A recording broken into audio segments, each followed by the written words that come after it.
Welcome, artists. Today we're going to talk about your fantasy and reality challenge. Remember, the assignment is to create a mixed media artwork that illustrates the relationship between dreams and reality. You must have a shaded, life-size, realistic hand drawing as part of your artwork, but you choose how to pose and how to shade your hand. You must have a background that is drawn or collaged featuring your fantasy world, but you choose whether you're drawing it, collaging it, or even using tape transfers, something which we'll talk about a little bit more later on. I have a couple fantasy world ideas for you to look at, so let's watch these together.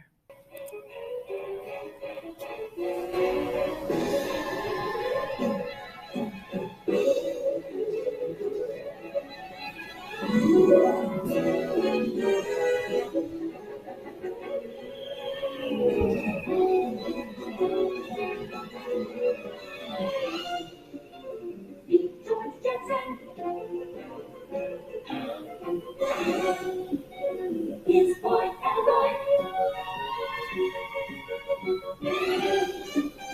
Daughter Judy.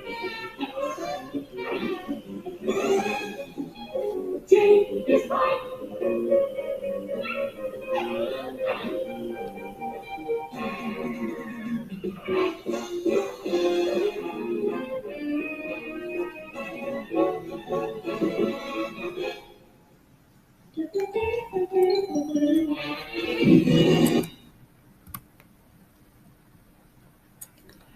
So the Jetsons was made in the 1960s, and the future they imagined was in the 2060s.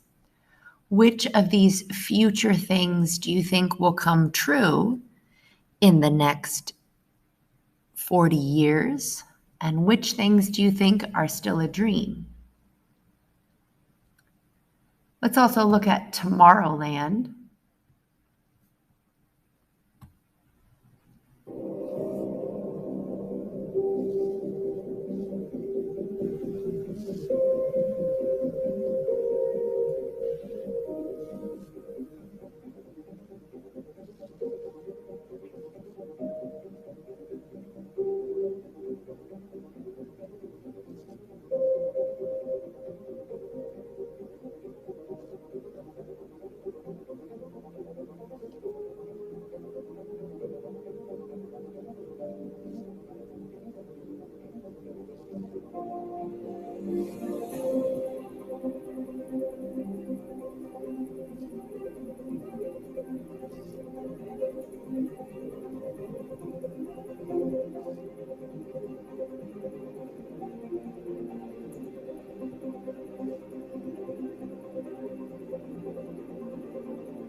What sort of futuristic predictions did you see in this movie from 2015?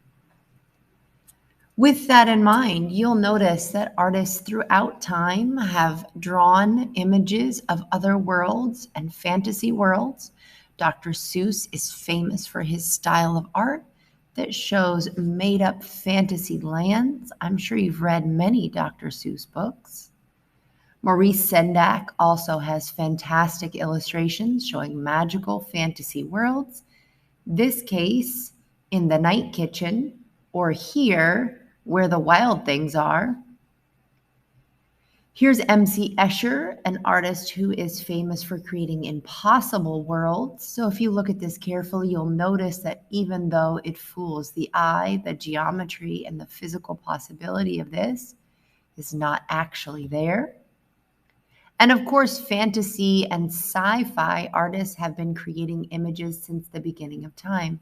There's no reason to assume that your fantasy world must be on land. It could absolutely be underwater or even out in space as you start to imagine this world.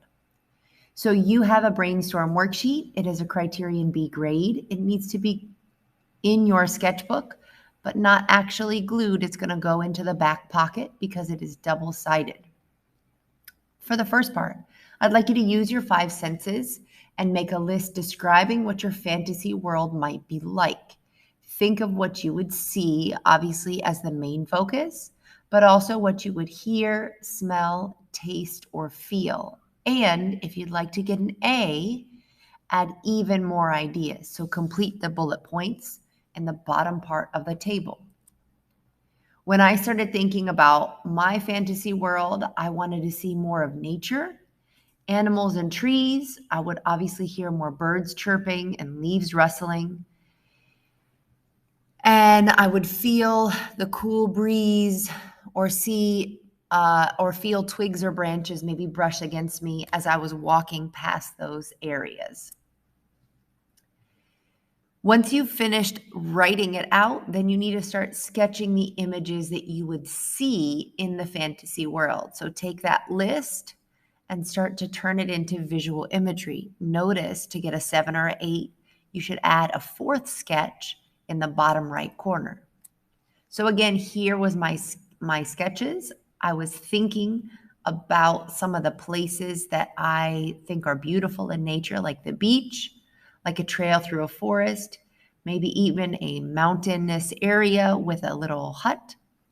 And then even better, thinking about how people might interact with this fantasy world. So I have a child playing in one of my sketches. Once you've thought this all through, you're drawing your final proposal on the back side. It should include your hand pose and then the fantasy world around your hand. Even better, you should plan to see how the two would actually interact. The hand should not just be there, but it should be doing something with your fantasy world. So here's my idea. Notice that I have included color to show what kind of colors I need for my collaging or for my drawing. Include as much information as you possibly can in this proposal so that you have something concrete to work from as you get started on your project.